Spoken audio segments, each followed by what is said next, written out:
നമസ്കാരം. എക്സാം പോയിന്റിന്റെ പുതിയൊരു ക്ലാസ്സിലേക്ക് എല്ലാ കൂട്ടുകാർക്കും ഒരിക്കൽ കൂടി സ്വാഗതം.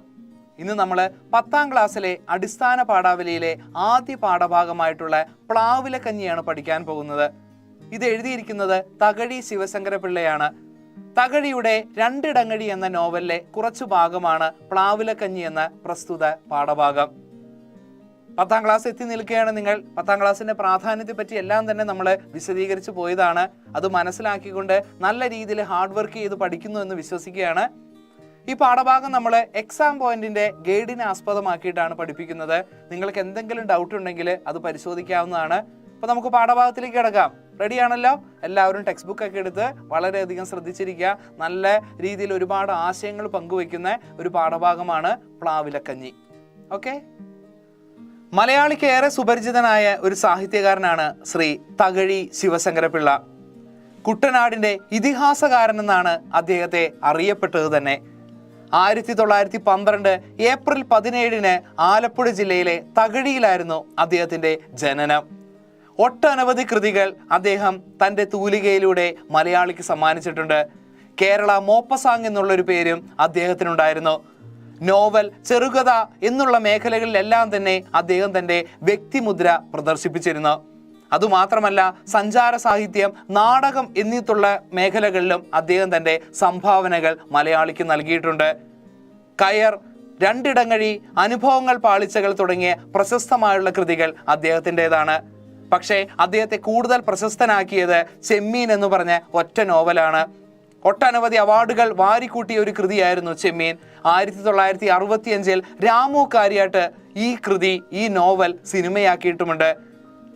6 ജ്ഞാനപീഠ പുരസ്കാര ജേതാക്കളാണ് ഇതുവരെ മലയാളത്തിൽ പിറവിയെടുത്തിട്ടുള്ളത്. അതിൽ 3ാമത് ജ്ഞാനപീഠ പുരസ്കാരം ലഭിച്ച വ്യക്തിയായിരുന്നു ശ്രീ തകഴി ശിവശങ്കര പിള്ള. കയർ എന്ന് പറഞ്ഞ കൃതിക്ക് 1984 അദ്ദേഹത്തിന് ജ്ഞാനപീഠ പുരസ്കാരം ലഭിക്കുകയുണ്ടായിരുന്നു. തോട്ടിയുടെ മകൻ, രണ്ടിടങ്ങഴി, ചെമ്മീൻ, അനുഭവങ്ങൾ പാളിച്ചകൾ, ഏണിപ്പടികൾ, കയർ, ഒരു മനുഷ്യന്റെ മുഖം, അഴിയാക്കുരുക്ക് ഇതെല്ലാം തന്നെ അദ്ദേഹത്തിന്റെ പ്രശസ്തമായുള്ള കൃതികളാണ്. ഒട്ടനവധി പുരസ്കാരങ്ങളും അദ്ദേഹത്തെ തേടിയെത്തിയിട്ടുണ്ട്. 84 ജ്ഞാനപീഠ പുരസ്കാരം കൂടാതെ കേരള സാഹിത്യ അക്കാദമി പുരസ്കാരവും എഴുത്തച്ഛൻ പുരസ്കാരവും വള്ളത്തോൾ പുരസ്കാരവും അദ്ദേഹത്തിന് ലഭിക്കുകയുണ്ടായിരുന്നു. 1999 ഏപ്രിൽ 10 അദ്ദേഹം അന്തരിച്ചത്. തകഴി ശിവശങ്കര പിള്ളയുടെ ഏറെ പ്രശസ്തമായ നോവലാണ് രണ്ടിടങ്ങഴി. 3 ഭാഗങ്ങളിലായി 26 അധ്യായമാണ് അതിനകത്തുള്ളത്. അതിലെ 17ാം അധ്യായമാണ് നമുക്ക് പഠിക്കാനുള്ള പ്ലാവിലക്കഞ്ഞി എന്ന പ്രസ്തുത പാഠഭാഗം. കുട്ടനാടിന്റെ ഹൃദയഭൂമിയായിട്ടുള്ള തകഴിയാണ് രണ്ടിടങ്ങഴിയുടെ പശ്ചാത്തലം. കോരൻ, ചാത്തൻ, ചിരുത തുടങ്ങിയവരാണ് നോവലിലെ പ്രധാനപ്പെട്ട കഥാപാത്രങ്ങളായിട്ട് വരുന്നത്. കുട്ടനാടിലെ ആളുകളുടെ അവസ്ഥ, കർഷകരുടെ ജീവിതാവസ്ഥ, ദാരിദ്ര്യം അതെല്ലാം തന്നെ ഈ കൃതിയിൽ ശക്തമായി പ്രതിപാദിച്ചു പോരുന്നുണ്ട്. ഇതിന്റെ കഥ പറയുകയാണെങ്കിൽ ഒന്ന് കഥ ശ്രദ്ധിച്ചിരിക്കുക. പ്രധാനപ്പെട്ട ഒരു ഭാഗമാണ്. അതിലെ ഏറ്റവും പ്രശസ്തമായിട്ടുള്ള 17ാം അധ്യായത്തിലെ ഭാഗമാണ് നമുക്ക് പഠിക്കാനുള്ളതെങ്കിൽ തന്നെയും ആ നോവലിനെ പറ്റി നിങ്ങളൊന്ന് അറിഞ്ഞിരിക്കണം. കാളിപ്പറയന്റെയും കുഞ്ഞാളിപ്പറയുടെയും മകളാണ് ചിരുത. ചിരുതയെ കല്യാണം കഴിക്കാൻ കോരനും അതുപോലെ തന്നെ ചാത്തനും ഒരേ സമയം ആഗ്രഹിക്കുന്നു. രണ്ടുപേർക്കും ആ കുട്ടിയോട് വല്ലാത്ത പ്രണയമായിരുന്നു. തൻ്റെ മകളെ വിവാഹം കഴിക്കാൻ രണ്ടുപേർ ആഗ്രഹിച്ച് നടക്കുന്നു എന്നുള്ള വിവരം മുതലെടുത്തുകൊണ്ട് 50 രൂപയും 25 പറ നെല്ലും പൊൻപണം തരുന്നവന് മകളെ വിവാഹം കഴിപ്പിച്ചു കൊടുക്കുമെന്ന് കാളിപ്പറയകൻ പറയുകയുണ്ടായി. ചാത്തന് അത് നൽകാനായില്ല. കോരനാകട്ടെ പുഷ്പവേൽ ഔസേപ്പ് എന്ന ജന്മിയിൽ നിന്ന് 50 രൂപയും 25 പറ നെല്ലും കടം വാങ്ങി ചിരുതയെ വിവാഹം കഴിച്ചു. വിവാഹത്തോടുകൂടി കോരൻ അപ്പനുമായി പിണക്കത്തിലായി. കോരന് പുഷ്പവേലിൽ ഔസേപ്പിന്റെ കടക്കാരനായി അയാളുടെ കീഴിൽ ജോലി ചെയ്യേണ്ടി വരികയാണ്. കൂലി 2 ഇടങ്ങഴി നെല്ല്.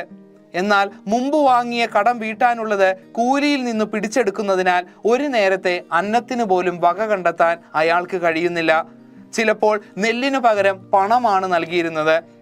നെല്ല് രാത്രി സമയങ്ങളിൽ കൂടുതൽ വിലയ്ക്ക് വിൽക്കുന്നുവെന്ന വിവരം കോരന് മനസ്സിലായി. തങ്ങൾക്കെതിരെയുള്ള ജന്മിയുടെ ചൂഷണം അവസാനിപ്പിക്കാൻ കോരൻ തൊഴിലാളികളെ സംഘടിപ്പിച്ച് പ്രതിഷേധിക്കുകയും അവകാശങ്ങൾ നേടിയെടുക്കാൻ ശ്രമിക്കുകയും ചെയ്യുന്നു. അതുകൊണ്ട് തന്നെ കോരനെ കള്ളക്കേസിൽ കുടുക്കി ജയിലിലടയ്ക്കാൻ ജന്മിമാർ ശ്രമിച്ചുകൊണ്ടേയിരുന്നു. ഇതറിയാവുന്ന കോരൻ ഒളിവിൽ കഴിഞ്ഞു. ഈ സമയത്താണ് ജന്മിയുടെ മകനായ ചാക്കോ കോരന്റെ ഭാര്യയെ ഉപദ്രവിക്കാൻ ശ്രമിച്ചത്. ഇതറിഞ്ഞ കോരൻ ചാക്കോയെ വധിച്ച് തടവിൽ പോകുന്നു. ആ സമയത്ത് ചിരുതയുടെ സംരക്ഷണം ചാത്തനിലായിരുന്നു. സ്വന്തം സഹോദരിയെ പോലെയാണ് ചാത്തൻ ചിരുതയെ നോക്കിയിരുന്നത്. ചിരുതയുടെയും കോരന്റെയും മകനെയും സംരക്ഷിച്ചുകൊണ്ട് നല്ല രീതിയിൽ തന്നെയാണ് ചാത്തൻ ജീവിച്ചത്. ജയിൽവാസം കഴിഞ്ഞ് പുറത്തിറങ്ങിയ കോരൻ ചിരുതയുടെയും മകന്റെയും അടുത്തെത്തുകയും അവരെ സ്വീകരിക്കുകയും ചെയ്തു. കോരന്റെ മകൻ കൈ ഉയർത്തി കൃഷിഭൂമി കർഷകൻ എന്ന് പറയുന്നിടത്താണ് നോവൽ അവസാനിക്കുന്നത്. കർഷകരുടെ പ്രതിഷേധവും എല്ലാ രീതിയിലും അടിമകളായിട്ട് നിന്ന് എല്ലാ രീതിയിലും ഒറ്റപ്പെട്ടു നിന്ന് കർഷകരുടെ ഒരു പ്രതിഷേധവും എല്ലാം തന്നെ നമുക്ക് ഈ നോവലിൽ കാണാനായിട്ട് കഴിയും. ഇതിലെ 17-ാം അധ്യായം മാത്രമാണ് നമുക്ക് പഠിക്കാനായിട്ടുള്ളത്. കർഷകരുടെ സമരത്തെ പറ്റിയും അവരുടെ പോരാട്ട വീര്യത്തെയും എല്ലാം തന്നെയാണ് ഈ ഭാഗത്തിൽ എഴുത്തുകാരൻ ഉദ്ദേശിച്ചിരിക്കുന്നത്. കാളിപ്പറയന്റെ മകൾ ചിരുതയുമായിട്ട് കോരന്റെ വിവാഹം നടക്കുകയാണ്. വിവാഹ ദിവസത്തിലുണ്ടായ ചില പ്രശ്നങ്ങൾ കാരണം അയാൾക്ക് വീട് ഉപേക്ഷിക്കേണ്ടി വരുന്നു. പിന്നീട് സുഹൃത്തായിട്ടുള്ള കുഞ്ഞപ്പിയുടെ കുടിലിനോട് ചേർന്ന് ഒരു ഭാഗം മറച്ചുകെട്ടിയാണ് അയാൾ താമസിക്കാൻ തുടങ്ങുന്നത്. ഇന്ന് അയാൾക്ക് ജോലി ഔസേപ്പ് മുതലാളിയുടെ പാടത്ത് പണിയെടുക്കലാണ്. പക്ഷേ കൃത്യമായിട്ടുള്ള വരുമാനം ഇല്ലാത്തതുകൊണ്ട് വല്ലാത്ത കൊടിയ ദാരിദ്ര്യത്തിലാണ് അയാൾ ജീവിക്കുന്നത്. കാരണം ഔസേപ്പ് മുതലാളിയുടെ വീട്ടിൽ നിന്ന് അല്ലെങ്കിൽ കയ്യിൽ നിന്ന് പണം വാങ്ങിച്ചിട്ടാണ് അയാൾ വിവാഹം കഴിക്കുന്നത്. ആ പണം കുറേശ്ശെയായിട്ട് ഈ പണിയെടുക്കുന്നതിലൂടെ തിരിച്ചേൽപ്പിക്കുക പതിവായിരുന്നു. അങ്ങനെയുള്ള ചിരുതയുടെയും കോരന്റെയും ദാരിദ്ര്യാവസ്ഥയുടെ നേർ ചിത്രീകരണമാണ് ഈ പാഠഭാഗത്തിൽ നമുക്ക് പഠിക്കാനുള്ളത്. പ്ലാവിലക്കഞ്ഞി. പാഠഭാഗത്തിലേക്ക് കടക്കാം, ശ്രദ്ധിച്ചിരിക്കുക. പുഷ്പവേലിൽ ഔസേപ്പിന് 1 ഏക്കർ നിലം നികത്തി പുരയിടമാക്കാനുണ്ട്. അദ്ദേഹത്തിന്റെ ഇക്കൊല്ലത്തെ ഒരു പ്രധാന ജോലിയാണത്. അദ്ദേഹത്തിന്റെ ഓരോ വേലക്കാരനും ഓരോ വള്ളവും കൊടുത്ത് ആ വലിയ ജോലി ആരംഭിച്ചു. ആദ്യത്തെ ദിവസം കട്ടകുത്തു കഴിഞ്ഞ് കൂലിക്കായി വേലക്കാർ എല്ലാവരും കൂടി പുഷ്പവേലിൽ ചെന്നു. ആളൊന്നുക്ക് 3/4 രൂപ വീതം കൂലി കൊടുത്തു.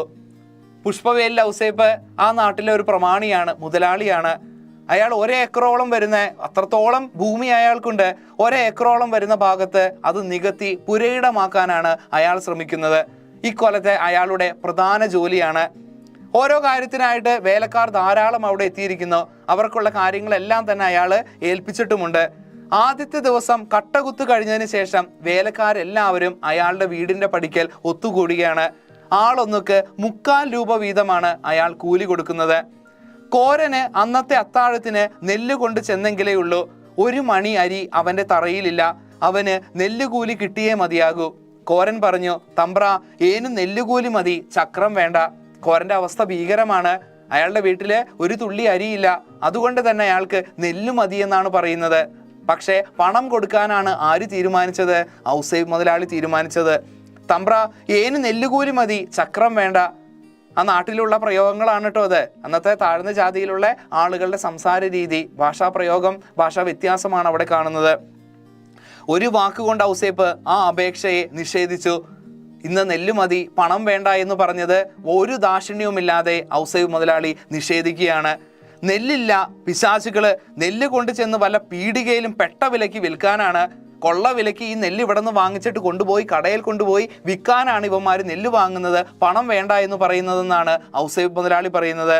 അല്ല തമ്പ്ര, അത്താഴയ്ക്ക് അരിക്കാടിക്ക പോ എന്ന് പറഞ്ഞു കഴിഞ്ഞാൽ എന്താണ്? അത്താഴം എന്ന് പറഞ്ഞ രാത്രി ഭക്ഷണം. രാത്രി ഭക്ഷണം ഇത്തിരി ഒരു കഞ്ഞി കുടിക്കാൻ വേണ്ടിയിട്ടാണ് ഞാൻ അരി ചോദിക്കുന്നത്. പണം എനിക്ക് കിട്ടിയിട്ട് കാര്യമില്ല. പക്ഷേ ഔസേപ്പ് മുതലാളി അത് സമ്മതിക്കുന്നില്ല. അത്രയും ദുഷ്ടനായിട്ടുള്ള പാവങ്ങളുടെ മനസ്സറിയാത്ത, അവരുടെ വിശപ്പറിയാത്ത ഒരു കഥാപാത്രമാണ് ഇവിടെ ഔസേപ്പ് മുതലാളി. മറ്റുള്ള വേലക്കാർ അപ്പോൾ തന്നെ ഒന്നും പറയാതെ വള്ളത്തിലേക്ക് കയറി പോവുകയാണ്. അവിടെ നിന്നിട്ട് യാതൊരു പ്രയോജനവുമില്ല എന്ന് മനസ്സിലാക്കിയ കോരനും വള്ളത്തിൽ കയറി യാത്രയാകുന്നു. അന്ന് പാതിരാ വരെ കോരൻ ആ ചക്രവും മടിയിലിട്ട് അരി അന്വേഷിച്ച് ഊന്നി നടന്നു. അന്ന് കിട്ടിയ കൂലിയും പിടിച്ചുകൊണ്ട് അയാൾ ഇങ്ങനെ നടക്കുകയാണ് ഒരിത്തിരി അരിക്ക് വേണ്ടി. പീടികകളിലും വീടുകളിലും ചെന്ന് ചോദിച്ചു.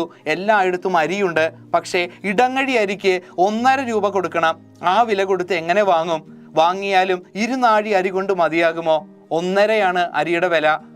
പക്ഷേ ഇവന്റെ കയ്യിലാകെ 3/4 ചക്രമാണുള്ളത്. അതുകൊണ്ട് തന്നെ പീടികയിലും കടകളിലും എല്ലാം തന്നെ, അതുപോലെ വീടുകളിലും എല്ലാം തന്നെ ചോദിച്ചിട്ട് പോലും കൃത്യമായിട്ട് അയാൾക്ക് അരി ലഭിക്കുന്നില്ല. കൈനകരി മുഴുവൻ രാത്രിയിൽ ഊന്നി നടന്നപ്പോൾ രാത്രിയുടെ കൂരിരുട്ടിൽ നടക്കുന്ന ചില വൻ വ്യാപാരങ്ങൾ കോരൻ കണ്ടു. ഒരു വലിയ കൃഷിക്കാരന്റെ വീട്ടിന് മുൻവശം കടവിൽ കപ്പൽ പോലുള്ള 2 വള്ളങ്ങൾ കിടക്കുന്നു. ആ വലിയ വീട്ടിൽ നിന്ന് ചാക്കുകളായി നെല്ല് വള്ളത്തിലേക്ക് പോകുന്നുണ്ട്. അതിൽ ഇടങ്ങഴി നെല്ല് കോരന് കിട്ടിയിരുന്നെങ്കിൽ അവൻ അന്ന് ഉച്ചയ്ക്ക് പുഷ്പവേലിൽ നിന്ന് കഞ്ഞി കുടിച്ചു. ചിരിത അന്ന് അരിയിട്ട് തിളപ്പിച്ച് വെള്ളം കുടിച്ചിട്ടില്ല. 2 നാഴി അരി കിട്ടിയാൽ അവൾ വല്ലതും കഴിക്കുമായിരുന്നു. കൈനകരിയിലൂടെ ഇങ്ങനെ രാത്രിയിൽ നടക്കുമ്പോൾ ചില കള്ളത്തരങ്ങൾ അയാൾ കാണുകയാണ്. നെല്ല് മറച്ചു വിൽക്കുന്ന ചില കാഴ്ചകൾ അയാൾ കാണുന്നു. ഒരു ഇത്തിരിയെങ്കിലും, ഒരു ഇടങ്ങഴി അരിയെങ്കിലും ലഭിച്ചിരുന്നെങ്കിൽ എന്ന് അയാൾ വല്ലാതെ ആഗ്രഹിക്കുകയാണ്. കാരണം ചിരിത പട്ടിണിയിലാണ്. താൻ ഇന്ന് പുഷ്പവേലിൽ ഔസേപ്പ് മുതലാളിയുടെ വീട്ടിൽ നിന്ന് ഒരല്പം കഞ്ഞി കുടിച്ചതാണ്. പക്ഷേ എൻ്റെ ഭാര്യ ഒന്നും തന്നെ കഴിച്ചിട്ടില്ല. 2 നാഴി അരി കിട്ടിയിരുന്നെങ്കിൽ അവൾക്ക് വല്ലതും കഴിക്കാമായിരുന്നെന്ന് അയാൾ ചിന്തിക്കുകയാണ്. ഔസേപ്പ് നെല്ലുകൂലി കൊടുക്കാത്തത് എന്തുകൊണ്ടെന്ന് കോരന് മനസ്സിലായി. നെല്ലിന് നല്ല വിലയുണ്ട്. ഇങ്ങനെ രാത്രിയിൽ അവിടെയും കച്ചവടം നടക്കുന്നുണ്ടാവും. എന്തുകൊണ്ടാണ് നെല്ല് കൊടുക്കാത്തതെന്ന് കൃത്യമായിട്ടിപ്പോൾ അയാൾക്ക് മനസ്സിലാവുകയാണ്. കോരന് മനസ്സിലാവുന്നു. കാരണം ഇങ്ങനെ നെല്ല് മറച്ചു വിൽക്കാലോ. അവിടെയും ഇതുപോലെ ഈ വലിയ വീട്ടിൽ നടന്നതുപോലെ പുഷ്പവേലിൽ ഔസേപ്പ് മുതലാളിയുടെ വീട്ടിലും ഇതുപോലെ അരിക്കടത്ത് അല്ലെങ്കിൽ നെല്ല് കടത്ത് നടക്കുന്നതായിട്ട് അയാൾക്ക് തോന്നുകയാണ്. അതുകൊണ്ട് തന്നെയാണ് തനിക്ക് അയാൾ നെല്ല് തരാത്തതെന്ന് വിശ്വസിക്കുന്നു. അരി കിട്ടാത്ത നീണ്ട പട്ടിണിക്കാലൻ കോരൻ മുമ്പിൽ കണ്ടു. ഇനിയും ഇതുപോലുള്ള അരി കിട്ടാത്ത പട്ടിണി കിടക്കുന്ന കാലം അയാൾ ഇങ്ങനെ മനസ്സിൽ കാണുകയാണ്. ഇങ്ങനെ നെല്ലുവില നിന്നാൽ പുഷ്പവേലിൽ നിന്ന് നെല്ലുകൂലി കിട്ടുകയില്ല, തീർച്ച. ഇങ്ങനെ നെല്ലുവില ഇങ്ങനെ കൂടി വന്നു കഴിഞ്ഞാൽ ഇവിടെ നിന്ന് കൂലി പോലും കിട്ടില്ല. തൻ്റെ ഗതി അധോഗതിയാകുമെന്ന് അയാൾ ചിന്തിക്കുകയാണ്. രാത്രിയിൽ നടക്കുന്ന വ്യാപാരത്തെ പരസ്യപ്പെടുത്തിയാലെന്ത്, നെല്ലുകൂലി കിട്ടിയില്ലെങ്കിൽ ജോലിക്ക് പോകാതിരുന്നാലെന്ത്, കോരൻ ചിന്തിച്ചു. അവൻ്റെ കൂട്ടുകാരെല്ലാം അവനറിയാം. അവർ ജോലിക്ക് പോകും, അവൻ ഒറ്റപ്പെടും. പാതിരായ്ക്ക് ശേഷം 6 അണ കൊടുത്തു വാങ്ങിയ നാഴിയരിയും 4 ചക്രത്തിന് കപ്പയുമായി കോരൻ കൊട്ടിലിൽ ചെന്നു. അയാൾ വിചാരിക്കുകയാണ് ഇതെല്ലാവരെയും പരസ്യപ്പെടുത്തണം. പക്ഷേ ആരൊക്കെ തൻ്റെ കൂടെ നിൽക്കുമെന്ന് ആർക്കും അറിയില്ല. കാരണം ആരെയും വിശ്വാസമില്ലായിരുന്നു. കാരണം എല്ലാവർക്കും ജോലിയാണ്, എല്ലാവർക്കും മുതലാളിയെ പേടിയാണ്. അതുകൊണ്ട് തൻ്റെ കൂടെ എത്ര പേർ നിൽക്കുമെന്ന് അയാൾക്ക് യാതൊരു ഉറപ്പുമില്ലായിരുന്നു. അങ്ങനെ പാതിരായ്ക്ക് ശേഷം 6 അണ കൊടുത്തു വാങ്ങിയ നാഴിയരിയും 4 ചക്രത്തിന് കപ്പയുമായിട്ട് കോരൻ വീട്ടിലേക്ക് ചെല്ലുകയാണ്. 2 പേർക്ക് കഴിക്കാൻ, ഒരാൾക്ക് പോലും തികച്ച് കഴിക്കാനുള്ള അരിയുമായിട്ടല്ല ചെല്ലുന്നത്. വളരെ കുറച്ച് അരിയാണ് കൊണ്ടുപോയി ചെല്ലുന്നത്. അതുപോലെ അല്പം കപ്പയുമായിട്ട് അയാൾ തൻ്റെ വീട്ടിലേക്ക് കയറി ചെല്ലുന്നു. ചിരിത ഉറങ്ങിയിരുന്നില്ല. കതക് ഭദ്രമായി അടച്ചുകെട്ടി അവൾ അകത്തിരിക്കുകയാണ്. വള്ളം അടുത്ത ശബ്ദം കേട്ട് അവൾ പേടിച്ച് ചോദിച്ചു, ആരാ അത്? ഏനാടി? ഏനെന്ന് പറഞ്ഞാൽ ഞാനാണെന്ന് ആര് പറയുന്നു? കോരൻ പറയുകയാണ്. അവൾക്ക് ആള് മനസ്സിലായി. അവൾ ചെറ്റ തുറന്നു. ചെറ്റ എന്ന് പറഞ്ഞാൽ വീടാണ്. അത് വീടെന്ന് പറയാൻ പറ്റില്ല, ഒരു കുടില്, ഒരു മറച്ചു കെട്ടിയ ഒരു ഭാഗം. അവൾ പുറത്തേക്ക് ഇറങ്ങി. അങ്ങനെ പാതിരായ്ക്ക് ശേഷം അടുപ്പിൽ തീയെരിഞ്ഞു. ആ കുടിലിൽ വെളിച്ചമുണ്ടായി. കോരൻ വയറ്റിൽ സുഖമില്ലെന്ന് നടിച്ചു കിടന്നു. അങ്ങനെ പാതിരായ്ക്ക് ശേഷം അയാൾ കൊണ്ടുവന്ന ആ നാഴിയേരി വെള്ളത്തിലിട്ട് അവിടെ പ്രകാശം പരക്കുകയാണ്. കോരൻ വയറ്റിൽ സുഖമില്ലെന്ന് നടിച്ചു കിടന്നു. കഞ്ഞിയും കപ്പയും കാലായപ്പോൾ ചിരിത കോരനെ വിളിച്ചുണർത്തി. അല്പമെങ്കിലും കുടിച്ചേ മതിയാകൂ. ഒരു കഷ്ണം കപ്പയും ഒരു പ്ലാവിലെ കഞ്ഞിയും. കോരൻ മുഖം ചുളുക്കി പറഞ്ഞു, ഏനും വേണ്ട. എന്നാലും ഏനും കുടിക്കത്തില്ല. ഏനും വയറ്റിൽ ഒരു കമ്പിതമെടി. ചിരിതയ്ക്കും വാശിയുണ്ട്. അവസാനം അവളുടെ പ്രേരണയ്ക്ക് കോരൻ വശപ്പെട്ടു പോയി. എന്ന് പറഞ്ഞാൽ കഞ്ഞി പാകമായി. ഒരാൾക്കാണ് കഴിക്കാനായിട്ടുള്ളൂ. കുറച്ച് കപ്പയുമാണുള്ളൂ. തൻ്റെ ഭാര്യ കഴിച്ചോട്ടെ എന്ന് വിശ്വസിച്ചുകൊണ്ട് അല്ലെങ്കിൽ ആഗ്രഹിച്ചുകൊണ്ടാണ് അയാൾക്ക് ക്ഷീണമാണ്, തനിക്ക് വേണ്ട എന്ന് പറയുന്നത്. വിശപ്പില്ലാഞ്ഞിട്ടല്ല, ഭാര്യയോടുള്ള സ്നേഹം. 2 പേർക്കും തികയില്ല എന്ന് വ്യക്തമായിട്ട് അയാൾക്കറിയാം. കോരൻ വയറ്റിൽ സുഖമില്ലെന്ന് നടിച്ചു കിടന്നതിൻ്റെ പ്രധാനപ്പെട്ട കാരണവും അതുതന്നെയാണ്. പക്ഷേ ചിരിതയാകട്ടെ അത് പറഞ്ഞാൽ പറ്റില്ല, എന്താണെങ്കിലും ഭക്ഷണം കഴിച്ചേ പറ്റൂ എന്ന് നിർബന്ധിക്കുകയുണ്ടായി. ഒരു കഷ്ണം കപ്പയും ഒരു പ്ലാവിലെ കഞ്ഞിയും. കോരൻ മുഖം ചുളുക്കി പറഞ്ഞു, ഏനും വേണ്ട, എനിക്ക് വേണ്ട, എനിക്ക് ഒട്ടും വിശപ്പില്ല. എന്നാൽ ഞാനും കഴിക്കില്ല എന്ന് ചിരിതയും പറയുകയാണ്. എനിക്ക് വയറ്റിൽ കമ്പിതമാണ്, വയറിനൊരു സുഖമില്ല, അതുകൊണ്ടാണ് ഞാൻ കഴിക്കാത്തതെന്ന് ഇയാൾ പിന്നെയും പറയുകയാണ്. പക്ഷേ ഭാര്യ സമ്മതിച്ചില്ല. ചിരിതയ്ക്കും നല്ല വാശിയുണ്ട്. അവസാനം അവളുടെ പ്രേരണയ്ക്ക് വഴങ്ങിക്കൊണ്ട് കോരൻ വശപ്പെട്ടുപോയി. ഭക്ഷണം കഴിക്കാൻ അയാൾ തയ്യാറാവുകയാണ്. ഒരു ചട്ടിയുടെ ഇരുവശമായിട്ട് ഭാര്യയും ഭർത്താവും ഇരുന്നു. അടുപ്പിലെ എരുതിയുടെ വെളിച്ചത്തിൽ അവർ കഞ്ഞി കുടിച്ചു തുടങ്ങി. ഈ പ്ലാവിലെ കഞ്ഞി എന്ന് പറഞ്ഞാൽ ദാരിദ്ര്യത്തിന്റെ അങ്ങേയറ്റമാണ്. ആ തലക്കെട്ടിൽ തന്നെ അത് കൃത്യമായിട്ട് മനസ്സിലാവുന്നുണ്ട് നമുക്ക്. അവരുടെ അവസ്ഥ അറിയാം. 2 പേരും കൂടി ഇപ്പോൾ കഴിക്കുന്നത് എങ്ങനെയാണ്? ഒരു ചട്ടിയാണുള്ളത്. ആ ചട്ടിയുടെ ഇരുവശത്തുമായിട്ട് ഭാര്യയും ഭർത്താവും ഇരിക്കുന്നു. അവരാ എരിഞ്ഞുകൊണ്ടിരിക്കുന്ന ആ തീയുടെ അടുപ്പിലെ ആ ഒരു തീയുടെ വെളിച്ചത്തിൽ ഭക്ഷണം കഴിക്കുകയാണ്. അവൾ പറഞ്ഞു, ഇത് കഞ്ഞി കുടിക്കുന്നേ ഭാവമേ ഉള്ളൂ, അല്ലടി ഏൻ കുടിക്കുകയാണ്. ഭർത്താവാണെങ്കിലോ, കോരനാണെങ്കിൽ മര്യാദയ്ക്ക് ഭക്ഷണം കഴിക്കുന്നില്ല, ചിരിത കഴിച്ചോട്ടെ എന്നുള്ള ചിന്തയാണ് അയാൾക്കുണ്ടായിരുന്നത്. അയാൾ പയ്യെ ഇങ്ങനെ പ്ലാവില കൊണ്ട് വെള്ളം കുടിക്കുന്നത് പോലെ ഇങ്ങനെ കാണിക്കുകയാണ്. ഇത് കഴിക്കുന്ന ഭാവമല്ലല്ലോ എന്ന് അവൾ പറയുകയും ചെയ്തു. അല്ലടി ഏൻ കുടിക്കുക, ഞാൻ കുടിക്കുവാണ്. അന്ന് വച്ച കഞ്ഞിയിൽ നിന്ന് ഒരു നല്ല അംശം അവൾ സൂക്ഷിച്ചു വച്ചിരുന്നു. അത് കോരൻ കണ്ടുപിടിച്ചു. എടി കള്ളി, നീ അത് ഒളിച്ചു വച്ചിരുന്നോ? അവൾ ചിരിച്ചു. അവളുടെ താടിയിൽ വാത്സല്യപൂർവ്വം ഒന്ന് കുത്തിയിട്ട് അവൻ ചോദിച്ചു, എന്തിനാ ഇത്? നാഴി അരിയല്ലയോ മെച്ചമുള്ളൂ, നീ കുടി. നാളെ ഉച്ച തിരിഞ്ഞാലോ നാഴി കഞ്ഞോളം കിട്ടുന്നേ. പാരയിടിക്കാനും മുങ്ങിക്കുത്താനുമൊക്കെ ഉള്ളതല്ലേ, കാലത്തൊന്ന് കലക്കി മോന്തിക്കൊണ്ടു പോവാം. അത്രയും വളരെ കുറച്ച് അരി മാത്രമാണുള്ളൂ, അല്ലെങ്കിൽ കഞ്ഞി മാത്രമാണുള്ളൂ. അതിൽ നിന്ന് ഭാര്യയായിട്ടുള്ള ചിരിത പിന്നെയും മാറ്റിവെക്കുകയാണ്. ആർക്ക് വേണ്ടി? തൻ്റെ ഭർത്താവിന് വേണ്ടി. രാവിലെ പണിയെടുക്കുന്നതിന് മുമ്പ് അയാൾക്ക് എന്തെങ്കിലും ഒന്ന് വയറ്റിലേക്ക് എത്തട്ടെ എന്നുള്ള ആഗ്രഹത്തോടു കൂടിയാണ് അവൾ അത് ചെയ്യുന്നത്. അത്രയും കൊടിയ ദാരിദ്ര്യത്തിൽ ജീവിക്കുമ്പോഴും ഭാര്യയുടെയും ഭർത്താവിൻ്റെയും നല്ല സ്നേഹമാണ് ഇവിടെ നമുക്ക് കാണാൻ കഴിയുന്നത്. ദാരിദ്ര്യം പലപ്പോഴും കുടുംബജീവിതത്തെ തകർക്കുമെന്ന് പറയുമ്പോഴും സ്നേഹത്തിൻ്റെ ആഴം ഒരിക്കലും കുറയില്ല എന്ന് ഈ വരികളിലൂടെ നമുക്ക് മനസ്സിലാകാൻ കഴിയുന്നു. അത് വേണ്ട, നീ ഇന്നും വെള്ളം കുടിച്ചല്ലോ, എനക്ക് മയറു നിറഞ്ഞു. നാളെ കാലത്ത് എടുത്ത് മോന്തുമ്പം ചട്ടിയിൽ ഒരിറ്റു വെള്ളം വെച്ചേച്ചാൽ മതി. വെള്ളം എന്ന് പറഞ്ഞ വെള്ളം പലപ്പോഴും വാ ഉപയോഗിക്കേണ്ടടുത്ത് ഇവിടെ മാ ഉപയോഗിച്ച് കാണാം. ആ ഭാഷാഭേദമാണ്, ആ ഒരു നാട്ടുമ്പുറത്തെ ഉള്ള ഒരു ഭാഷാഭേദമാണ് ഇവിടെ നമുക്ക് തെളിഞ്ഞു കാണാൻ കഴിയുന്നത്. അത് വേണ്ട, വേണ്ട എന്ന് പറഞ്ഞാൽ അത് വേണ്ട, നീ എനിക്ക് വേണ്ടി ഒന്നും ഭക്ഷണം മാറ്റി വെക്കേണ്ട, കഞ്ഞി മാറ്റി വെക്കേണ്ട, ഞാൻ ഇച്ചിരി വെള്ളം കുടിച്ചുകൊണ്ട് പൊക്കോളാം, നീ എന്തായാലും കഴിക്കാനായിട്ട് നോക്കൂ എന്നാണ് പറഞ്ഞത്. എനിക്ക് മയറ് നിറഞ്ഞു. മയറെന്ന് പറഞ്ഞാൽ എനിക്ക് എൻ്റെ വയറ് നിറഞ്ഞു. നാളെ കാലത്ത് എടുത്തു മോന്തുമ്പോൾ ചട്ടിയിൽ ഒരിറ്റു വെള്ളം വെച്ചേച്ചാൽ മതി. വെള്ളം എന്ന് പറഞ്ഞാൽ വെള്ളം, ഇത്തിരി വെള്ളം വെച്ചേച്ചാൽ മതി, അല്ലാതെ എനിക്കൊന്നും വേണ്ട, നീ കഴിച്ചോളൂ എന്നാണ് ഭാര്യയോട് ഭർത്താവ് പറയുന്നത്. 7:30 കോഴി കൂവി. വയറു നിറഞ്ഞില്ലെങ്കിലും അവർ ഉറങ്ങി. അവൻ്റെ ബലിഷ്ഠമായ ശരീരത്തോട് ചേർന്ന് കിടന്നപ്പോൾ പേടി കൂടാതെ അവൾക്ക് ഉറങ്ങാൻ കഴിഞ്ഞു. പാതിരാത്രിയായി കോഴിയൊക്കെ കൂവാനായിട്ട് തുടങ്ങി. വയറു നിറഞ്ഞില്ലെങ്കിലും അവർ ഉറങ്ങി. രണ്ടുപേർക്കും വയറ് നിറഞ്ഞിട്ടൊന്നുമില്ല, അതിനുള്ള ഭക്ഷണം ഉണ്ടായിരുന്നില്ല. അത്രയും കഷ്ടപ്പാട് അറിയാം, എന്തോരം അരിയാണ് കിട്ടിയതെന്ന്. അത് അവർ രണ്ടുപേരും കൂടി ഷെയർ ചെയ്ത് കഴിക്കുകയുണ്ടായി. അവൻ്റെ ബലിഷ്ഠമായ ശരീരത്തോട് ചേർന്ന്, നല്ല കരുത്തനാണ് ഈ മനുഷ്യൻ, അത്രത്തോളം അധ്വാനിക്കുന്ന ഒരു വ്യക്തിയാണ് ആര്? കോരൻ എന്ന് പറഞ്ഞ കഥാപാത്രം. അയാളോട് ഇങ്ങനെ ചേർന്ന് കിടന്നപ്പോൾ ചിരിതയ്ക്ക് സകല പേടിയും പോയി, ഒരു ധൈര്യം വന്നതായിട്ട് തോന്നുകയാണ്. നല്ല രീതിയിൽ അവൾക്ക് പേടിയില്ലാതെ ഉറങ്ങാൻ കഴിഞ്ഞു. കൊടിയ ദാരിദ്ര്യമാണ്, പട്ടിണിയാണ്, എന്നിരുന്നാൽ തന്നെയും ഒരു ആണിൻ്റെ തുണ അവൾക്ക് നല്ല രീതിയിൽ ഉറക്കം സമ്മാനിച്ചു. പിറ്റേന്നു കാലത്ത് ആ നാഴി കഞ്ഞിവെള്ളവും 4 കഷ്ണം കപ്പയും ഒരു വഴക്കിന് കാരണമായി. അവൻ അപ്പടി കഴിച്ചെന്ന് വച്ചല്ല, അവൾ ഒട്ടും കഴിക്കാതിരുന്നതിനാൽ. പിറ്റേ ദിവസം 4 കപ്പയും അതുപോലെ തന്നെ കുറച്ച് കഞ്ഞിയും ബാക്കി വന്നു. രണ്ടുപേരും തമ്മിൽ ചെറിയ വഴക്കായി. കാരണം എന്താണ്? ചിരിത ഒന്നും കഴിക്കാത്തതിനാൽ. അത്രത്തോളം സ്നേഹമുണ്ടായിരുന്നു. താൻ കെട്ടിക്കൊണ്ടുവന്ന പെണ്ണാണ്, നല്ല രീതിയിൽ ജീവിച്ചു കൊണ്ടുവന്ന പെണ്ണാണ്. ആ പെൺകുട്ടിക്ക് നല്ലൊരു ജീവിതം കൊടുക്കണമെന്ന് അയാൾ ആഗ്രഹിക്കുന്നു. അതുകൊണ്ട് തന്നെയാണ് അയാൾ ഇത്രത്തോളം കഷ്ടപ്പാട് സഹിക്കുന്നതും അധ്വാനിക്കുന്നതും. അന്നും നെല്ലിനു വേണ്ടി അവൻ വാദിച്ചു. 1 രൂപ അവന് കിട്ടി. എവിടേക്കോ നടന്ന് 2 നാഴി അരിയും കപ്പയും വാങ്ങി കോരൻ തിരിച്ചു വന്നപ്പോൾ അവൻ്റെ കുടിലിൽ ഒരു സംസാരം കേൾക്കാം. ഇന്നും അയാൾ പണിയെടുക്കാനായിട്ട് പോയി. ഇന്ന് അയാൾക്ക് 1 രൂപയാണ് കിട്ടിയത്. അതിൽ നിന്ന് ഓരോ സ്ഥലങ്ങളിൽ അലഞ്ഞ് അവൻ 2 നാഴി അരിയും, കഴിഞ്ഞ ദിവസം 1 നാഴിയാണ് കിട്ടിയത്, ഈ തവണ 2 നാഴി അരിയും അതുപോലെ കുറച്ച് കപ്പയും വാങ്ങി അയാൾ വീട്ടിലേക്ക് ചെന്നപ്പോൾ അവൻ്റെ കുടിലിൽ ഒരു സംസാരം കേൾക്കുന്നു. അത് അവൻ്റെ അപ്പനായിരുന്നു. പിണങ്ങി അവനെ കൈവെടിഞ്ഞ അച്ഛൻ. ആൾ കണ്ടാൽ അറിയുകയില്ല. മണ്ണെണ്ണ വിളക്കിൻ്റെ വെളിച്ചത്തിലിരുന്ന് അയാൾ ചിരിതയുമായി സംസാരിക്കുകയാണ്. അവളെ മോളെ എന്ന് വിളിക്കുന്നത് കോരൻ കേട്ടു. ഏറെ കണ്ണ് നനയിക്കുന്ന ഒരു ഭാഗമാണിത്. കല്യാണത്തിൻ്റെ പേര് പറഞ്ഞ് അപ്പൻ വീട്ടിൽ നിന്ന് ഇറക്കി വിട്ടതാണ്, ഉപേക്ഷിച്ചതാണ്. ആ അപ്പനാണ് ഇപ്പോൾ വീട്ടിലേക്ക് വരുന്നത്. മോളെ എന്ന് ചിരിതയുമായി സംസാരിക്കുന്നു. വല്ലാത്ത സന്തോഷമാണ് ആ സമയത്ത് ആർക്ക് തോന്നിയത്? കോരന് തോന്നിയത്. ഈ നോവലിലെ ഏറ്റവും മനോഹരമായിട്ടുള്ള ഹൃദയസ്പർശിയായ ഭാഗങ്ങളിലൊന്നാണ് ഈ ഒരു ഭാഗം. അത് കണ്ണു തണുപ്പിക്കുന്ന ഒരു കാഴ്ച തന്നെയായിരുന്നു. അയ്യോ അപ്പോ എന്ന് വിളിച്ചുകൊണ്ട് കോരൻ അകത്തേക്ക് കയറി. മോനെ കണ്ട ഉടനെ തന്നെ അപ്പ എന്ന് വിളിച്ചുകൊണ്ട് വളരെ സ്നേഹത്തോടു കൂടി ആ പുത്രൻ അപ്പനടുത്തേക്ക് ചെല്ലുകയാണ്.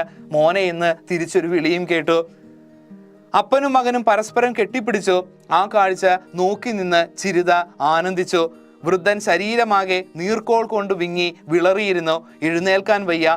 പുത്രനെ കണ്ട ആവേശത്തിന് എഴുന്നേറ്റു പോയതാണ്. കാൽ തളർന്നു വീഴാൻ തുടങ്ങിയ പിതാവിനെ താങ്ങിക്കൊണ്ട് കോരൻ ചോദിച്ചു, എന്നാ അച്ഛാ ഇത്, മേലൊക്കെ നീരോ? ആ മോനെ, ഇനി അധിക നാളൊന്നുമില്ല. ആ മനുഷ്യനാകെ മാറിക്കഴിഞ്ഞിരിക്കുന്നു, മേലാകെ നീര് വെച്ച് കെട്ടിയിരിക്കുന്നു.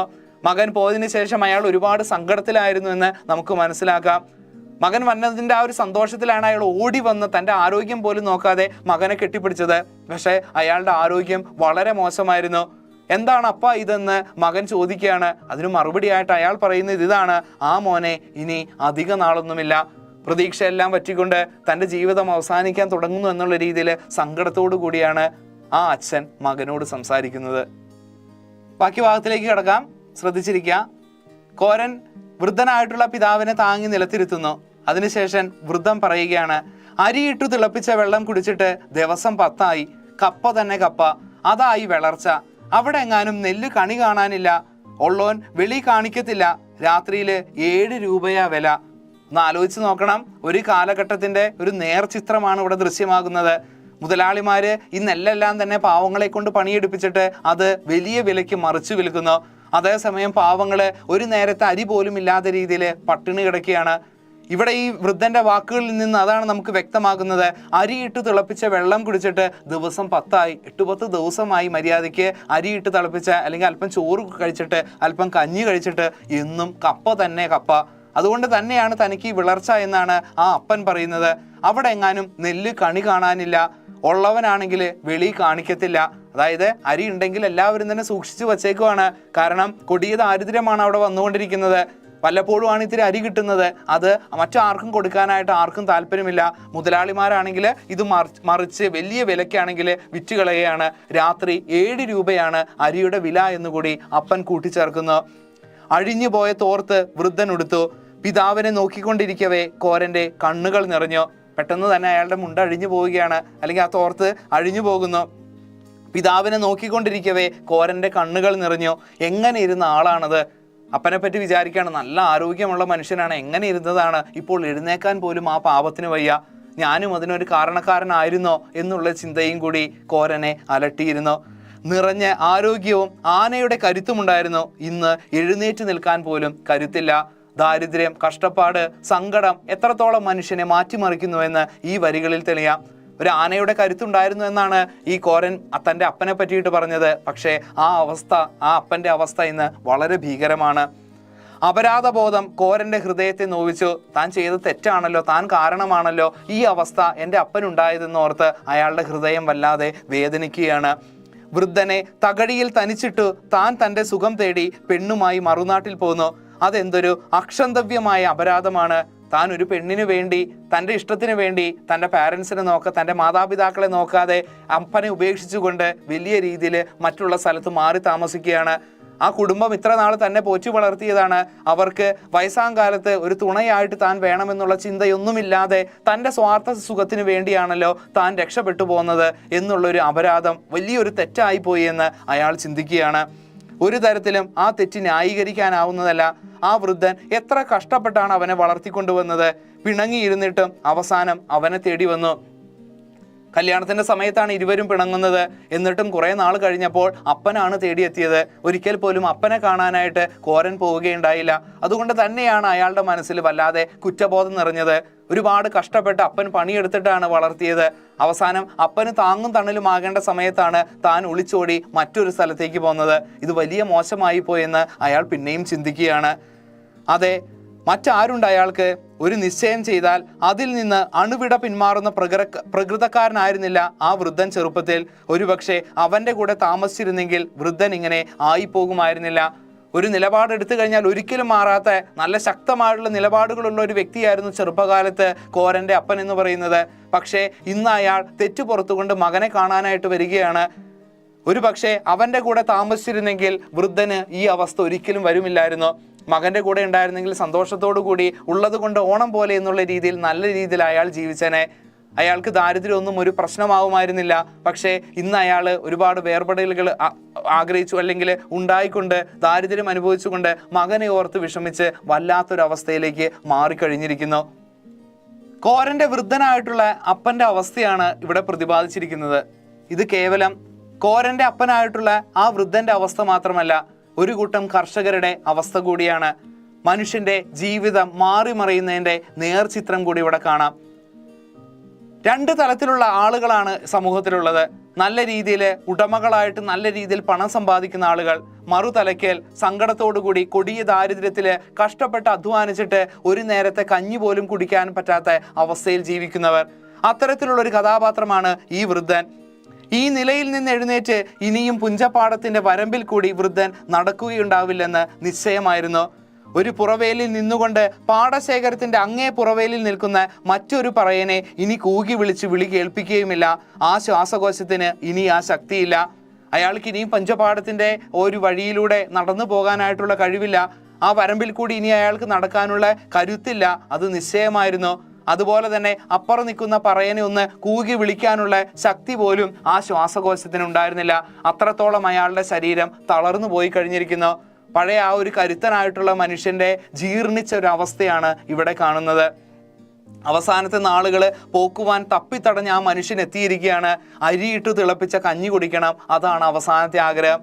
നല്ല രീതിയിൽ പണം സമ്പാദിച്ച് സുഖിച്ച് ജീവിച്ച ഒരു മനുഷ്യനാണ്. ആ മനുഷ്യന്റെ അവസാനത്തെ ആഗ്രഹമാണ് അരിയിട്ട് തിളപ്പിച്ച് ഇത്തിരി കഞ്ഞി കുടിക്കണം എന്നുള്ളത്. ആണ്ടോടാണ്ട് 10,000 നിലം കൃഷി ഉണ്ടായിരുന്ന ഒരു കൃഷിക്കാരന്റെ വേലക്കാരനായിട്ട് 8 വയസ്സിൽ കൂടിയതാണ് അയാൾ. 8ാമത്തെ വയസ്സ് മുതൽ അയാൾ അധ്വാനിക്കാൻ തുടങ്ങിയതാണ്. അതിനുശേഷം ആ കൃഷിക്കാരൻ കോടീശ്വരനാവുകയും ക്ഷയിക്കുകയും ചെയ്തു, പിന്നീട് ഉയരുകയും ചെയ്തു. എത്ര കോടി പറ നെല്ല് അയാൾ ഈ 62 വയസ്സിനിടയിൽ ഉണ്ടാക്കിയിരിക്കുന്നു. എത്ര നെല്ല് കൊയ്തു, എത്ര മെതിച്ചു, എത്ര കോടി ഉദരങ്ങൾ ഈ വൃദ്ധന്റെ പ്രയത്നഫലം കൊണ്ട് നിറഞ്ഞിരിക്കുന്നു. ജീവിതത്തിന് എന്തെന്തു സംഭാവനകൾ ചെയ്ത ഒരു ജീവിതത്തിന്റെ അവസാന അധ്യായങ്ങളാണ് ഒരു കുറുകുറുപ്പോടെ അവിടെ വലിച്ചു കഴിയുന്നത്. 8ാം വയസ്സ് മുതൽ അധ്വാനം തുടങ്ങിയതാണ്. നല്ല രീതിയിൽ അധ്വാനിച്ചു, നല്ല രീതിയിൽ മെതിച്ചു, കൊയ്തു, ഒരുപാട് പേർക്ക് ഭക്ഷണം കൊടുത്തു, ഒരുപാട് പേരെ ഊട്ടിയിരുന്നു, ഒരുപാട് പേർക്ക് താങ്ങും തണലുമായിട്ട് നിന്നു. ജീവിതത്തിന് ഒരുപാട് സംഭാവനകൾ ചെയ്ത ഒരു മനുഷ്യനാണ്. ഇന്ന് ആ മനുഷ്യന്റെ അവസ്ഥ ആകെ മാറിക്കഴിഞ്ഞിരിക്കുന്നു. അയാൾ ഇന്ന് വലിച്ചു നീറി ഒരു കുറുകുറുപ്പോടെയാണ് നടക്കുന്നത്. 10 ദിവസമായെന്ന് അരിയിട്ട് തിളപ്പിച്ച വെള്ളം കുടിച്ചിട്ട്. അവൻ ഉണ്ടാക്കിയ നെല്ല് മറ്റാരുടെയോ വകയായിരുന്നു. വൃദ്ധൻ ചോദിച്ചു, മോനെ, നിങ്ങൾക്കിവിടെ കൂലി നെല്ലല്ലയോ? 10 ദിവസമായി ആ മനുഷ്യൻ വല്ലതും കഴിച്ചിട്ട്. വാട്ടിയ കപ്പയാണ് കഴിച്ചുകൊണ്ടിരുന്നത്. കഞ്ഞി കുടിക്കണം എന്നുള്ള ആഗ്രഹമാണ് അയാൾക്കുണ്ടായിരുന്നത്. ആ അച്ഛൻ മകനോട് പിന്നെയും തുടരുകയാണ്. വൃദ്ധൻ ചോദിച്ചു, മോനെ, നിങ്ങൾക്കിവിടെ കൂലി നെല്ലല്ലയോ? അടുത്തിരുന്ന പിതാവിന്റെ പുറം തലോടിക്കൊണ്ടിരുന്ന കോരൻ പറഞ്ഞു, അല്ല അച്ചോ, നെല്ല് വെളി കാണിക്കത്തില്ല. ഇന്നലെ 6 അണ കൊടുത്ത് നാഴി അരി മേടിച്ചു, ഇന്നിപ്പോ 2 നാഴിയുണ്ട്. ആ വൃദ്ധൻ നിസ്സഹായതോടു കൂടി ചോദിക്കുകയാണ്, മോനെ, നിനക്കിവിടെ കൂലി എന്ന് പറയുന്നത് നെല്ലല്ലയോ, പണമൊന്നുമല്ലല്ലോ? അപ്പൊ അതിന് മറുപടിയായിട്ട് കോരൻ പറയുകയാണ്, അല്ല അച്ഛാ, നെല്ല് അവര് വെളി കാണിക്കത്തില്ല, പകരം അവര് പണമാണ് തരുന്നത്. ഇന്നലെ 6 അണ കൊടുത്ത് നാഴി അരി മേടിച്ചു, ഇന്നിപ്പോ 2 ഇടങ്ങഴി അരി ഞാൻ വാങ്ങിച്ചിട്ടുണ്ട്. ചിരിതയോടായി കോരൻ ചോദിച്ചു, അടി, അച്ഛനും വല്ലതും കൊടുത്തോ? എടി, അച്ഛന് വല്ലതും കൊടുത്തോ എന്ന് ചിരിതയോട് കോരൻ ചോദിക്കുകയാണ്. ഒരു മന്ദഹാസത്തോടെ അവൾ പറഞ്ഞു, എന്നാ കൊടുക്കാനാ? ഇന്നലെ ഒരു മുറം നെയ്തു വച്ചിരുന്നു, അത് കൊടുത്തിട്ട് 7 ചക്രം കിട്ടി. അത് കൊടുത്ത് മുഴക്കരിയും മേടിച്ചുകൊണ്ട് വന്നപ്പോഴാ അച്ഛമ്മേനെ അതിട്ടു തിളപ്പിച്ചു, ഞങ്ങൾ ഉച്ചയ്ക്ക് കുടിച്ചു. വൃദ്ധൻ ആ പ്രസ്താവനയുടെ അവസാന ഭാഗത്തെ എതിർത്തു. ഞങ്ങൾ കുടിച്ചു എന്ന് പറയുന്നത് ശരിയല്ല.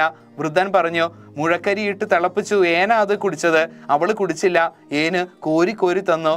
ചിരിത കൃത്യയായി. അച്ഛൻ ചുമ്മാ പറയുക, ഏനും കുടിച്ചു. വൃദ്ധൻ ചിരിതയെ ഒന്ന് നോക്കി കോരനോട് പരാതിപ്പെട്ടു. അപ്പൊ ചോദിക്കുകയാണ്, അച്ഛൻ വന്നിട്ട് നീ വല്ലതും കൊടുത്തോ എന്ന്. അപ്പൊ ചിരിത പറയുകയാണ്, ഞാൻ ഇന്നലെ ഒരു മുറം നെയ്തെടുത്തിരുന്നു, അത് കൊണ്ടുപോയിട്ട് 7 ചക്രം കിട്ടി. അത് വഞ്ഞ് കുറച്ച് മൂഴയ്ക്ക് അരിയും കിട്ടി. അത് തിളപ്പിച്ചുകൊണ്ട് ഞങ്ങൾ 2 പേരും കഞ്ഞി കുടിച്ചു എന്ന്. അത് തിരുത്തിക്കൊണ്ട് അച്ഛൻ പറയുകയാണ്, ഒരിക്കലും ഞങ്ങൾ 2 പേരും അല്ല കുടിച്ചത്, ഞാൻ മാത്രമാണ് കുടിച്ചത്. ഇവള് കള്ളം പറയുകയാണ്, അവൾ ഒന്നും തന്നെ കഴിച്ചില്ല എന്ന് വൃദ്ധൻ പറയുകയാണ്. ഒന്ന് ആലോചിച്ച് നോക്കണം, ഒരു മരുമകളാണ്, എന്നിട്ട് പോലും ഒരു മകളുടെ സ്നേഹവാത്സല്യത്തോടു കൂടി ആ വിശന്നു വലഞ്ഞ മനുഷ്യന് കഞ്ഞി കൊടുക്കാനായിട്ട് ആ പെൺകുട്ടി മനസ്സ് കാണിച്ചു. ചിരിത കൃതകൃത്യയായി. അച്ഛൻ ചുമ്മാ പറയുക, ഏനും കുടിച്ചു. വൃദ്ധൻ ചിരിതയെ ഒന്ന് നോക്കി കോരനോട് പരാതിപ്പെട്ടു, എൻ്റെ മോനെ, എങ്ങനെ കൊഴുത്തു ചങ്കുകുറ്റി പോലെ ഇരുന്ന കിടാത്തിയ ഇപ്പോ എല്ലാം തെളിഞ്ഞു. പിന്നീട് പരാതിപ്പെട്ട് പറയുകയാണ്, എടാ, ആ കുട്ടി എന്ത് നല്ല സുന്ദരിയായിരുന്നു, നല്ല രീതിയിൽ തടിച്ചു കൊഴുത്തിരുന്ന കുട്ടിയാണ്, ഇപ്പോൾ എല്ല് തെളിഞ്ഞ് കാണാമെന്ന്. ദാരിദ്ര്യത്തിന്റെ ഒരു നേർചിത്രമാണ് അവിടെ ദർശിക്കുന്നത്. ആ കുറ്റം കോരനേറ്റു. അത് ശരിയാണ്, കല്യാണത്തിന് മുമ്പ് അവൾ തടിച്ചു കൊഴുത്തിരുന്നതാണ്. കോരൻ പറഞ്ഞു, ആ കുറ്റം കോരൻ ഏറ്റുകൊണ്ട് പറയുകയാണ്, ശരിയാ എനിക്കറിയാം അപ്പാ, പണ്ട് അവൾ നല്ല സുന്ദരിയായിരുന്നു, നല്ല തടിയൊക്കെ ഉണ്ടായിരുന്നു, ഇപ്പോൾ എൻ്റെ കൂടെ കൂടിയിട്ടാണ് അവൾക്ക് ഈ ഒരു അവസ്ഥ വന്നത്. അവൾ മറ്റുള്ളവരെ തീറ്റിക്കുക, എന്നിട്ട് അവൾ ഉണങ്ങുകയും ഏന് ചീത്തപ്പേരുണ്ടാക്കരുതെന്ന് എന്നും പറയും. അവൾ മറ്റുള്ളവരെ തീറ്റിക്കാൻ നടക്കുക, അവൾ കൃത്യമായിട്ട് ഒന്നും കഴിക്കുന്നില്ല, എനിക്ക് ചീത്തപ്പേരുണ്ടാക്കും, ഞാൻ ഒന്നും കൊടുക്കണില്ല എന്ന് നാട്ടുകാർ പറയൂല്ലോ എന്ന് അയാളും പറയുകയാണ്. അതെ അതെ, ഏനിത് ഇന്നും കണ്ടു. വൃദ്ധൻ സമ്മതിച്ചു, ശരിയാണ്, അവള് സ്വയം ഒന്നും കഴിക്കുന്നില്ല, ബാക്കിയുള്ളവർ ഊട്ടാനാണ് അവൾ തിടുക്കപ്പെടുന്നത്. ഇന്ന് എനിക്കും അവൾ കൃത്യമായിട്ട് ഭക്ഷണം തന്നു. ആ പെൺകുട്ടിയുടെ വിശാലമായ മനസ്സാണ്, നല്ല രീതിയിൽ ജീവിച്ചു വളർന്ന പെൺകുട്ടിയാണ്, ദാരിദ്ര്യത്തിലാണ് ഇപ്പോൾ ജീവിക്കുന്നത്. പക്ഷേ കോരന്റെ അവസ്ഥ മനസ്സിലാക്കിക്കൊണ്ട് നല്ല രീതിയിൽ അഡ്ജസ്റ്റ് ചെയ്യാനുള്ള ഒരു മനസ്സ് ആ പെൺകുട്ടിക്കുണ്ടായിരുന്നു. അതുകൊണ്ട് തന്നെയാണ് അവള് എന്ത് കിട്ടിക്കഴിഞ്ഞാലും ബാക്കിയുള്ളവർക്ക് കൊടുത്തുകൊണ്ട് തൻ്റെ വിശപ്പ് അടക്കി കഴിഞ്ഞുകൊണ്ട് ജീവിക്കുന്നത്. 2 നാഴി അരിയിട്ട് കഞ്ഞി വെച്ച് കപ്പയും പുഴുങ്ങി ആ കൊച്ചു കുടുംബത്തിന്റെ അന്നത്തെ അത്താഴം കഴിഞ്ഞു. 2 നാഴി അരിയിട്ട് അല്പം കപ്പയും ഇട്ട് ആ ദിവസവും കൂടി അവരിങ്ങനെ തള്ളി നീക്കിയാണ്. ആ ദിവസം കോരന്റെ ജീവിതത്തിലെ ഒരു സ്മരണീയ ദിവസമായിരുന്നു. അവന്റെ ഒരു ദിവസത്തെ കൂലിയിലെ കടമെന്ന് അവൻ വീട്ടി കഴിഞ്ഞു. ആ ദിവസം അയാളെ സംബന്ധിച്ച് ഓർമ്മിക്കുന്ന ഒരു ദിവസമായിരുന്നു, അത്രത്തോളം പ്രാധാന്യമുള്ളൊരു ദിവസമായിരുന്നു. കാരണം ആ ദിവസത്തെ കൂലിയിലൂടെ കടം ഒന്ന് കുറച്ചൽപ്പം അയാൾക്ക് വീട്ടാനായിട്ട് കഴിഞ്ഞു. വല്ലാത്തൊരു ആശ്വാസമെന്ന് അയാൾക്കുണ്ടായി. ഉഴക്കരിയുടെ കഞ്ഞി മതി ആ പാവം വൃദ്ധന്. കൂടുതലിന് ആഗ്രഹമുണ്ട്, പക്ഷേ അകത്തേക്ക് ചെല്ലുകയില്ല. അറയ്ക്കൽ വീട്ടിലെ വലിയ ചീനച്ചട്ടിയിലെ നിറകെ ചോറ് ആയ കാലത്ത് അയാൾക്ക് 4 ഉരുളക്കേ ഉണ്ടായിരുന്നുള്ളൂ. ഈ 10 പ്ലാവിലെ കഞ്ഞി കോരി കുടിച്ചു കഴിഞ്ഞപ്പോൾ വൃദ്ധൻ ഒരു നീണ്ട ഏമ്പക്കം വിട്ടു. കോരനും തൃപ്തിയായി. വളരെ കുറച്ച് അരിയാണ് ആ മനുഷ്യൻ ആഗ്രഹിക്കുന്നുള്ളൂ. ഒരു കാലഘട്ടത്തിൽ നല്ല രീതിയിൽ ഒരുപാട് ചോറുണ്ടിരുന്ന വ്യക്തിയാണ്. അറയ്ക്കൽ വീട്ടിലെ വലിയ ചീനച്ചട്ടിയിലെ ചോറ് അയാൾക്ക് ഒരു 4 ഉരുള മാത്രമാണ് ഉണ്ടായിരുന്നുള്ളൂ. അത്രത്തോളം സുഭിക്ഷമായിട്ടാണ് ആ മനുഷ്യൻ കഴിച്ചിരുന്നത്. പക്ഷേ ഇന്ന് പ്ലാവിലയിലാണ് അയാൾ കഞ്ഞി കുടിക്കുന്നത്. കുറച്ച് കഞ്ഞിയാണ് കുടിക്കുന്നത്. അത് കഴിഞ്ഞപ്പോൾ തന്നെ അയാൾ നീണ്ടൊരു ഏമ്പക്കം വിട്ടു. ഏമ്പക്കം എന്ന് പറഞ്ഞൊരു തൃപ്തിയാണ്. പ്ലാവിലയിൽ കഞ്ഞി കോരി കുടിക്കുക എന്ന് പറഞ്ഞാൽ ദാരിദ്ര്യത്തിന്റെ അങ്ങേയറ്റമാണ്. പണ്ട് ഉരുളയിലാണ് ചോറ് കഴിച്ചുകൊണ്ടിരുന്നത്, ചട്ടിയിലെ വലിയ പാത്രത്തിൽ നിന്ന്. പക്ഷേ ഇന്ന് അയാൾ കഴിക്കുന്നത് പ്ലാവിലയുടെ ഒരു രീതിയിലാണ്. ആ പ്ലാവില എന്ന് പറയുന്നത് ദാരിദ്ര്യത്തിന്റെ പ്രതീകമാണ്. പക്ഷേ ഇന്ന് അയാൾക്ക് വയറിനും മനസ്സിനും നല്ലൊരു തൃപ്തി ഉണ്ടായി. അതുകൊണ്ട് തന്നെയാണ് അപ്പോൾ അയാൾ ഒരു ഏമ്പക്കം വിടുന്നത്.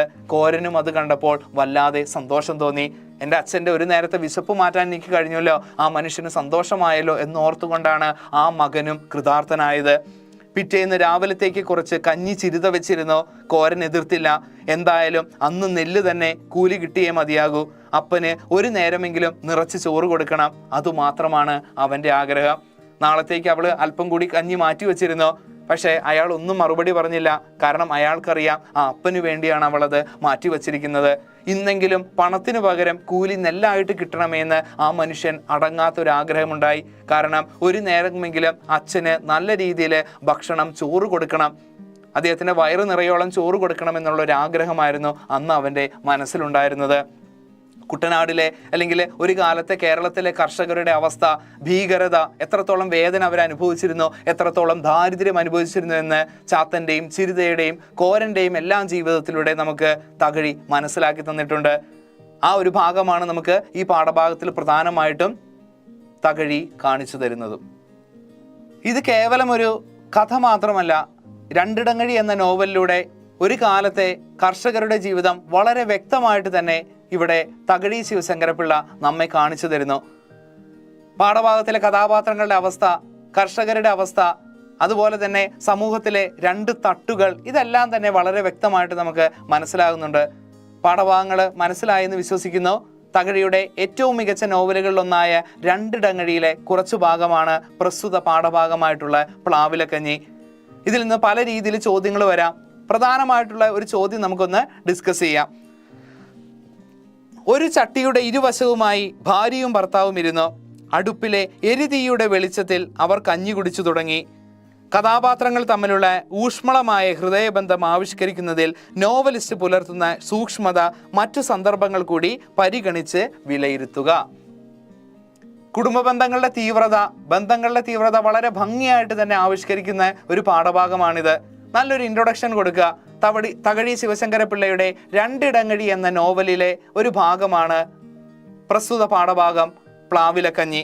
അതിനുശേഷം അതിൻ്റെ വിശദാംശങ്ങൾ എഴുതുക.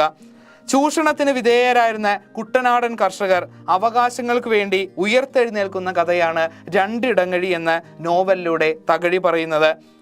കഥാപാത്രങ്ങൾ തമ്മിലുള്ള ഊഷ്മളമായിട്ടുള്ള ബന്ധം ഇതിനകത്ത് ആവിഷ്കരിച്ചിട്ടുണ്ട്. ഇതിനുള്ള ഉദാഹരണങ്ങൾ പ്ലാവിലക്കഞ്ഞി എന്നുള്ള പാഠഭാഗത്തിൽ പ്രകടമാണ്.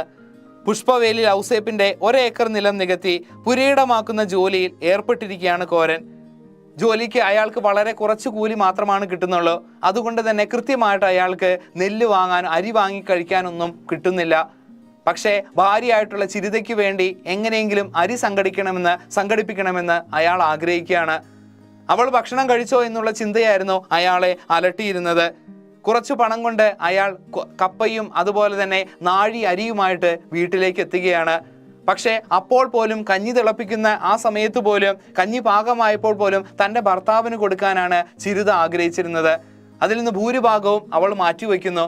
അതുപോലെ തന്നെ ഭർത്താവിൻ്റെ അച്ഛൻ വയ്യാതെ ഒരു നേരത്തെ കഞ്ഞി കുടിക്കാനായിട്ട് വരുന്ന സമയത്ത് പോലും അവൾ തൻ്റെ കുട്ടമടഞ്ഞു കിട്ടിയ പൈസ കൊണ്ട് അവൾക്ക് ഉള്ള കഞ്ഞി മാറ്റി വെച്ചുകൊണ്ട്, അല്ലെങ്കിൽ കഞ്ഞി മാറ്റി വയ്ക്കാതെ തൻ്റെ ഭർത്താവിൻ്റെ അച്ഛനാണ് ഭക്ഷണം കൊടുക്കുന്നത്. അത്രത്തോളം വിശാലമായിട്ടുള്ളൊരു മനസ്സുണ്ടായിരുന്നു. അതുപോലെ തന്നെ യഥാർത്ഥത്തിൽ കോരന് ചിരിതയോടുള്ള സ്നേഹക്കൂടുതലുകൾ ഈ നോവലിൽ നല്ല രീതിയിൽ തന്നെ നോവലിസ്റ്റ് അവതരിപ്പിക്കുന്നുണ്ട്. ചിരിത അന്നത്തെ ദിവസം ഭക്ഷണം കഴിച്ചോ ഇല്ലയോ എന്നെല്ലാം തന്നെ ചിന്തിക്കുന്നുണ്ട്. അതുപോലെ തന്നെ ജോലിക്ക് പോകുന്നതിന് മുമ്പ് തൻ്റെ ഭർത്താവും നല്ല രീതിയിൽ ഭക്ഷണം കഴിക്കണമെന്നും തൻ്റെ ഭർത്താവിൻ്റെ അച്ഛന് ഒരു നേരത്തെ ഭക്ഷണം നല്ല രീതിയിൽ കൊടുക്കണമെന്നും അവർ ആഗ്രഹിക്കുന്നുണ്ട്. അതുപോലെ തന്നെ പാഠഭാഗത്തിൻ്റെ അവസാനം കോരൻ പറയുന്നുണ്ട്, കോരൻ്റെ ആഗ്രഹം എന്താണെന്ന് കൂടി നോവലിസ്റ്റ് പറയുന്നുണ്ട്. കുറച്ച് നെല്ല് കിട്ടിയിരുന്നെങ്കിൽ തൻ്റെ അപ്പന് നല്ല രീതിയിൽ ഒരു നേരത്തെ ഭക്ഷണം കൊടുക്കാമായിരുന്നു, ഒരു നേരത്തെ ചോറ് കൊടുക്കാമായിരുന്നു എന്നാണ് അയാൾ ആഗ്രഹിക്കുന്നത്. അത്രത്തോളം വിശാലമായിട്ടുള്ളൊരു സ്നേഹത്തിൻ്റെ ഒരു അർത്ഥതലങ്ങൾ നമുക്കിവിടെ ദർശിക്കാനായിട്ട് കഴിയും. അച്ഛനും മകനും തമ്മിലുള്ളതും ഭാര്യയും ഭർത്താവിനും തമ്മിലുള്ള ബന്ധങ്ങളെല്ലാം തന്നെ വളരെ ഭംഗിയായിട്ട് സത്യസന്ധമായിട്ട് ഇവിടെ ആവിഷ്കരിച്ചിരിക്കുന്നു. കൊടിയ ദാരിദ്ര്യത്തിലാണെങ്കിൽ പോലും ബന്ധങ്ങൾക്കും മൂല്യങ്ങൾക്കും വില കൽപ്പിക്കുന്ന കുറേ കഥാപാത്രങ്ങളെ നോവലിസ്റ്റ് ഇവിടെ കാണിച്ചു തരുന്നുമുണ്ട്. ത്യാഗബുദ്ധിയോടും പരസ്പര വിശ്വാസത്തോടും സ്നേഹത്തോടും കൂടി ജീവിക്കുന്ന ഒരു കുടുംബത്തെ രണ്ടിടങ്ങഴി എന്ന നോവലിലൂടെ തകഴി നമുക്ക് കാണിച്ചു തരുന്നുണ്ട്. ഇത്തരത്തിലെ കോരൻ്റെയും ചിരിതയുടെയും അവരുടെ അപ്പൻ്റെയും എല്ലാം തന്നെ സ്വഭാവ സവിശേഷതകൾ പോലെ പരസ്പരം സ്നേഹിക്കാനും മറ്റുള്ളവന് വേണ്ടി ജീവിക്കാനും, അതുപോലെ തന്നെ എത്ര പട്ടിണിയാണെങ്കിലും എല്ലാവരോടും നല്ല രീതിയിൽ സന്തോഷത്തോടു കൂടി എല്ലാവരെയും സ്നേഹിച്ച് ജീവിക്കാനുള്ള ഒരു മനസ്സ് എല്ലാവർക്കും ഉണ്ടാകണമെന്നുള്ള ഒരു ചിന്ത കൂടി ഇവിടെ തകഴി മുന്നോട്ട് വയ്ക്കുന്നുണ്ട്. പാഠഭാഗം വളരെ ഭംഗിയായിട്ട് മനസ്സിലായി എന്ന് വിശ്വസിക്കുന്നു. രണ്ടിടങ്ങഴി എന്ന നോവൽ എല്ലാ രീതിയിലും മലയാള സാഹിത്യത്തിന് ഒരു മുതൽക്കൂട്ടായിരുന്നു. ഇതിലെ കഥാപാത്രങ്ങളുടെ ജീവിത സാഹചര്യങ്ങൾ, ഒരു കാലത്തിൻ്റെ ചരിത്രം നമുക്ക് മനസ്സിലാകുന്ന ഒരു നോവൽ കൂടിയാണ് രണ്ടിടങ്ങഴി. അതിലെ കഥാപാത്രങ്ങളിലൂടെ നമ്മുടെ ജീവിതത്തിൽ നമ്മൾ ചെയ്യേണ്ട ചില കടമകളെ പറ്റിയും കർമ്മങ്ങളെ പറ്റിയും എല്ലാം തന്നെ ബോധ്യപ്പെടുത്തുന്നു. അതുപോലെ സമൂഹത്തിലെ അസമത്വങ്ങളെ പറ്റിയും വളരെ വ്യക്തമായിട്ട് തന്നെ രേഖപ്പെടുത്താൻ ഇവിടെ തകഴി എന്ന നോവലിസ്റ്റിന് കഴിയുന്നു. കൂടുതൽ എന്തെങ്കിലും പാഠഭാഗത്തിനെ പറ്റി അറിയാനുണ്ടെങ്കിൽ നിങ്ങൾക്ക് ചോദിക്കാവുന്നതാണ്. എക്സാം പോയിന്റിൽ നല്ല രീതിയിലുള്ള ചോദ്യങ്ങളും കിടക്കുന്നുണ്ട്. അതുപോലെ തന്നെ പാഠഭാഗത്തിൻ്റെ ആശയം, മറ്റുള്ള വിശദ വിവരങ്ങളെല്ലാം തന്നെ കിടക്കുന്നുണ്ട്. അപ്പോൾ ഒരിക്കൽ കൂടി പാഠഭാഗം മനസ്സിലായെന്ന് വിശ്വസിച്ചുകൊണ്ട് വൈൻഡപ്പ് ചെയ്യാണ്. വീണ്ടും ഒരു ക്ലാസ്സിൽ കണ്ടുമുട്ടാം. അതുവരേക്കും താങ്ക് യു.